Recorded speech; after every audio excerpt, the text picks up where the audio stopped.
High everyone welcome to the channel আৰু এটা নতুন ভিডিঅ'লৈ সকলোকে মই তোমালোকক সুজিত দাদাই স্বাগতম জনালোঁ। আজি বহুত দিনৰ মূৰত মই এনেকুৱা এটা ভিডিঅ' বনাই আছোঁ য'ত মই মানে একদম ঘৰত ধুনীয়াকৈ বহি একদম চবৰ লগত ভিডিঅ' বনাই আছোঁ। মানে নিউ ইয়াৰ হ'ব হ'ল, নতুন বছৰ যিহেতু আহি আছে আগন্তুক দিনত, আৰু নতুন বছৰত যাতে সকলোৰে ভালে কুশলে পাৰ হওক তাৰ বাবে মই একদম অন্তৰৰ পৰা আশা কৰিছোঁ। তোমালোকে নিজৰ যিটো লক্ষ্যত বাছি লৈ আগবাঢ়িব খুজিছা, কোনোবাই হাই ছেকেণ্ডেৰী হওক, কোনোবাই মেট্ৰিক হওক, ভালকৈ আগবাঢ়ি যোৱা। মোৰ ফালৰ পৰা বহুত বহুত শুভকামনা থাকিল। তোমালোকৰ আগন্তুক নতুন বছৰটো তোমালোকৰ পৰিয়ালৰ, তোমালোকৰ সকলোৰে মনৰ আশাবিলাক পূৰ্ণ কৰক, আৰু ময়ো যাতে আৰু নতুন উদ্যমেৰে তোমালোকৰ মাজলৈ আহিব পাৰোঁ মই চেষ্টা কৰিম। আৰু যোৱা ডেৰমাহ সময়খিনি মোৰ বাবে ভাল মমেণ্টটো, লাইফৰ আটাইতকৈ ভাল মমেণ্টটো হৈ গ'ল, লাইফৰ আটাইতকৈ বেয়া মমেণ্টটো হৈ গ'ল। তো ইনচিডেণ্টটো বহুত মানে বেয়া মুমেণ্ট আছিলে আৰু মোৰ কাৰণে। লাষ্ট 17 নৱেম্বৰত মানে মোৰ কি হ'ল, মই যেতিয়া অফিচ গৈ আছিলোঁ, অফিচ গৈ থাকোঁতে বাইকত মানে কি হ'ল, গুৱাহাটী ক্লাবৰ পৰা RBI যোনটো ৰাস্তা তাৰ মাজত মানে সেইখিনিতে ফ্লাইঅভাৰ বনাই আছে। তাৰপিছত তাতে এডাল ৰড এডাল ওলাই আছিলে, তাৰপিছত ৰডডালত বস্তাও সোমাই আছিলে। মই মানে অভাৰটেক কৰোঁতেই মই নেদেখিলোঁ ন, আৰু ইমান ৰাস্তাৰ মাজত সিহঁতে থৈ দিয়ে। এই ভিডিঅ'টোৰ জৰিয়তে মই কৈছোঁ, মানে জনাইছোঁ সকলোকে, অসমৰ আৰু কামৰূপ মেট্ৰ' ডিষ্ট্ৰিক্টৰ এডমিনিষ্ট্ৰেশ্যন হওক বা GMC হওক, সকলোকে কৈছোঁ যে ইমান মানে নেগলিজেঞ্চ হয় কামৰ তাতে। পূৰা ডাঙৰ ডাঙৰ দীঘল দীঘল ৰড ৰাস্তাৰ মাজত পেলাই থৈ দিছে, আৰু পূৰা বস্তাৰে ঢাকি থৈছে যাতে মানুহে নেদেখক, মানে চিকাৰৰ নিচিনাকৈ পেলাই থৈ দিছে, কোনোবা গৈ তাত সোমাওক। সেইদিনা মই নোহোৱা হ'লে বেলেগ এজন হ'লেও তাত সোমালে হয়। তাৰপিছত মোৰ ভৰিত এফালৰ পৰা সোমাই এফালে ওলাই গৈছে। সেইটো এটা লিগেল কেছো হয় অলৰেডি। মানে মই য'ত দেখাইছোঁ এপ'ল' হস্পিটেলত, তাতে তেওঁলোকে অলৰেডি লিগেল কেছতো দি দিছে বস্তুটো, কাৰণ মানে ইমান এটা ডাঙৰ এক্সিডেণ্ট মানে তাতে তেওঁলোকেও দেখা নাই ৰাস্তাৰ মাজত। মানে যেতিয়া প্ৰথম ৰডডাল সোমাইছে মোৰ ভৰিত, মই গমেই পোৱা নাই ৰডডাল সোমাই গ'ল বুলি। মই ধুনীয়াকৈ বাইকখন ষ্টাৰ্ট অফ কৰি মই মানে পৰি গৈছোঁ। মই ভাবিছোঁ উঠি যাম, যেতিয়া মই তাত দেখিলোঁ পূৰা এডাল ৰড এফালৰ পৰা সোমাই এফালে ওলাই গৈছে, পূৰা ভৰিটোৰ ওচৰত, পূৰা ইফালৰ পৰা সোমাই ইফালে ওলাই গৈছে, ভাবা। আৰু তাত একদম মেইন যোনডাল ডাঙৰ ৰড, ইউ শ্বেপৰ যে ডাঙৰ ৰডডাল থাকে কিনি আনোতে, তেনেকুৱা ইমান ডাঙৰ ৰডডাল দি মই কেনেকৈ হস্পিটেল আহিম, ইফালে সোমাই আছে। কেনেকুৱা মই চিঞৰি আছোঁ, কেনেকুৱা কান্দি আছোঁ। মানে সেই মোমেণ্টটোত মোৰ বেলেগ একোৱে মনত ভাৱ অহা নাই। মই জাষ্ট মোৰ ৱাইফক ফোন কৰিছোঁ ফাৰ্ষ্ট যে মোৰ ভৰি গ'ল। মই মানে সেইটো দেখিয়ে ভাবিলোঁ যে মোৰ ভৰি গ'ল, আৰু মোৰ ভৰি কাটিব লাগিব, কাৰণ মোৰ লাইফৰ কাৰণে মোৰ লাইফ ইমানতে চেছ, সেইটো ভাবিলোঁ। বেয়া ভয় লাগিছিলে। তাৰপিছত ভাগ্য ভাল অফিচৰ এজন আহিলে, দাদা এজন, তেওঁক যেতিয়া দেখিছোঁ মোৰ সাহস বহুতখিনি বাঢ়ি গ'ল। আৰু তেওঁক দেখা মাত্ৰকৈ তেওঁ মোক হাতত ধৰিছে, কৈছে একো নহয়, আমি আছোঁ। আৰু মোক মানে পুলিচকেইজনেও সহায় কৰিলে, তেওঁলোকৰ ভানতে উঠাই ডাইৰেক্ট এপ'লত লৈ আহিলে। যেতিয়া এপ'লত আনিছে, আনাৰ আগত ৰডডালটো দীঘল হয়, 2 ফুটমান ৰড ভৰিত সোমাই আছে, বাকীখিনি ৰড ব্লেড দি পেলাই কাটি দিছে তাতে মিস্ত্ৰীয়ে। তাৰপিছত তেনেকৈ পুলিচৰ ভানত উঠিছোঁ, ভৰিটো এজনে ধৰি আছে, ভৰিটো বাহিৰত ওলাই আছে, কাৰণ ৰডডাল বহুত দীঘল, ভানখনত সোমাই নাযায়। তো ভৰিটো বাহিৰত ওলাই আছে, এজনে ভৰিটো তেনেকৈ ধৰি আছে, ধৰি পেলাই গুচি আহিছোঁ। গ'লোঁ এপ'লত গৈ, মানে মোৰ ঘৰৰ মানুহ তেতিয়ালৈকে আহিয়ে পোৱা নাই। মোৰ সেই মুহূৰ্তটোত মোৰ জাষ্ট এটাই মনত আহি আছে যে মোৰ ভৰিটো গ'ল আজিৰ পৰা, মই আৰু চাগে উঠিব নোৱাৰিম, মই হুইল চেয়াৰতে জীৱনটো কটাব লাগিব।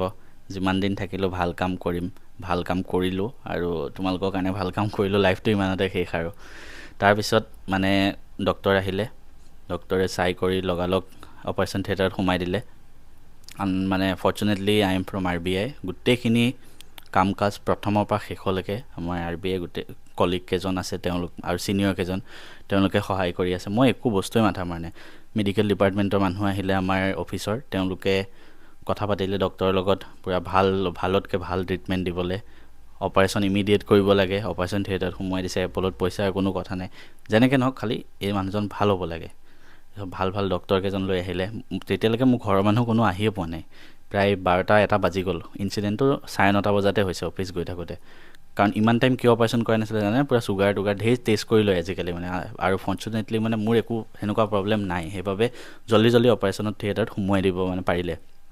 তাৰপিছত আৰু ইমিডিয়েট অপাৰেশ্যন কৰিছে, মানে ঘৰৰ মানুহ গৈ পাইছে 1:30মান বজাত, মোৰ 1টামান বজাত অপাৰেশ্যন হৈ গ'ল। মই মানে মোৰ দেউতা, মোৰ পেৰেণ্টছ ইন ল যোনসকল আছে, দেউতা আৰু মা তেওঁলোকৰ, আৰু ৰিকিতা আৰু মোৰ খুৰা, এওঁলোক গৈছিলে।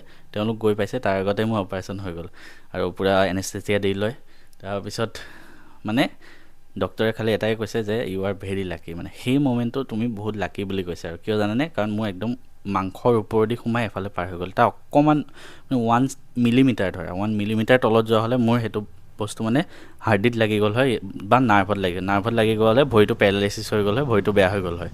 তো যেনে তেনে ভগৱানৰ কৃপাত মানে তুমি বাচিছা, কিন্তু তোমাৰ ঠিক হওঁতে 1 মাহতকৈ বেছি সময় লাগিব এপ'লত কৈছিলে। আৰু হয়, এতিয়া 1.5 মাহ হ'ব হ'ল, এতিয়ালৈকে মোৰ ভৰিত প্লাষ্টাৰে আছে।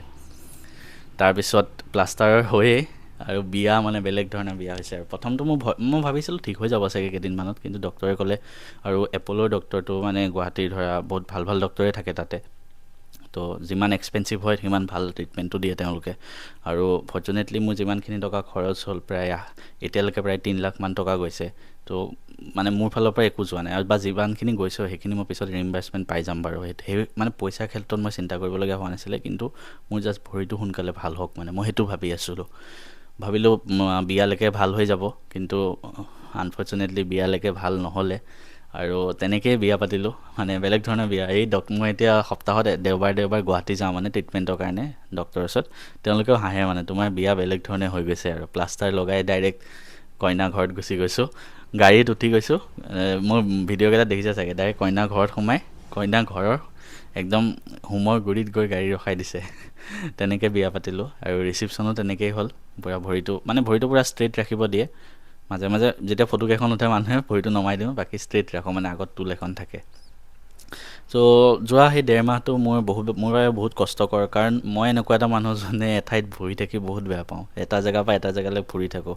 আৰু মই ইমান বাইক ট্ৰিপ কৰিলোঁ। মই অৰুণাচলত ইমান বেয়া ৰাস্তাত সেইদিনা চলাই আহিলোঁ, একো নহ'লে। শ্বিলঙত গ'লোঁ, ইমান চলালোঁ, শ্বিলঙত 2-3 বাৰ। বৰষুণত তিতি শ্বিলঙত এবাৰ 10 ঘণ্টা চলাইছোঁ, আহিছোঁ আৰু গৈছোঁ। তো তেতিয়াও একো নহ'ল। অফিচ গৈ থাকোঁতে যোনটো 30-40 স্পীডতো দিব নোৱাৰে সেই ৰাস্তাটোত, তাত গৈ মই সোমাই গ'ল। তো উপায় নাই আৰু সেয়া। কিন্তু মোৰ মানে বেয়া লাগিলে, তো মই বাইকখন চাগে বেছি দিম আৰু এতিয়া বাইকখন নাৰাখোঁ লগত। কোনোবাই যদি বাইকখন লয় ক'বাচোন। ৰয়েল এনফিল্ড ক্লাছিক 350 হয়, 3 বছৰমান হৈছে আৰু বহুত ভাল। বাইকত একো স্ক্ৰেচে পৰা নাই সেইদিনা, মানে কাৰণ বাইকখন পৰাই নাই ক'তো, বাইকখন পূৰা নতুন হৈ আছে। কিন্তু মোৰ বাইকখন বেছি দিম চাগে, তাত আৰু এখন সৰু গাড়ী লৈ ল'ম। মানে মোৰ ঘৰত এখন ডাঙৰ গাড়ী আছেই অলৰেডি, টাটা নেক্সন, যিখন মোৰ ফাৰ্ষ্ট গাড়ী আছিলে লাইফৰ, সেইখন ঘৰত আছে। সেইখন মানে মই ঘৰত আহিলে চলাওঁ, কাৰণ গুৱাহাটীত ট্ৰেফিক জামত ইমান ডাঙৰ গাড়ীখন সোমোৱাই দিবলৈ দিগদাৰ, আৰু ৰাখিবও দিগদাৰ। আৰু সেইটো কাৰণে মই তাত নিয়া নাই, মাজে মাজে নিওঁ, কিন্তু তাত চলাবৰ কাৰণে সৰু আৰু এখন ল'ব লাগিব মানে। তো সেইটোৱে আৰু মোৰ যোৱা 1.5 মাহত ইমানখিনি কষ্ট হ'ল। ভগৱানৰ কৃপাত বাচিলোঁ, তোমালোকৰ আশীৰ্বাদত, আৰু যেনে তেনে বাচি আহিলোঁ। আৰু অহা মানে জানুৱাৰী ফাৰ্ষ্ট উইকৰ পৰা মোৰ ভৰিটো মানে ডক্টৰে কৈছে তোমাৰ প্লাষ্টাৰ খুলি দিম, তুমি ভাল হৈ যাবা। ফাৰ্ষ্ট উইকৰ পৰা অফিচ জইন কৰিব পাৰিম। আৰু অফিচ নগ'লেও মানে কামো লাগি থাকে ঘৰডালত সোমাই, 1.5 মাহ এনেকেই আছোঁ ভাবা। তো সকলোৰে আশীৰ্বাদৰ কাৰণে বহুত বহুত থেংক ইউ। আৰু এতিয়াৰ পৰা মই আকৌ সুস্থ হৈ তোমালোকৰ মাজত ঘূৰি আহিছোঁ, আৰু নতুন উদ্যমেৰে ভিডিঅ' বনাই যাম। সকলোৱে আশীৰ্বাদ কৰিবা।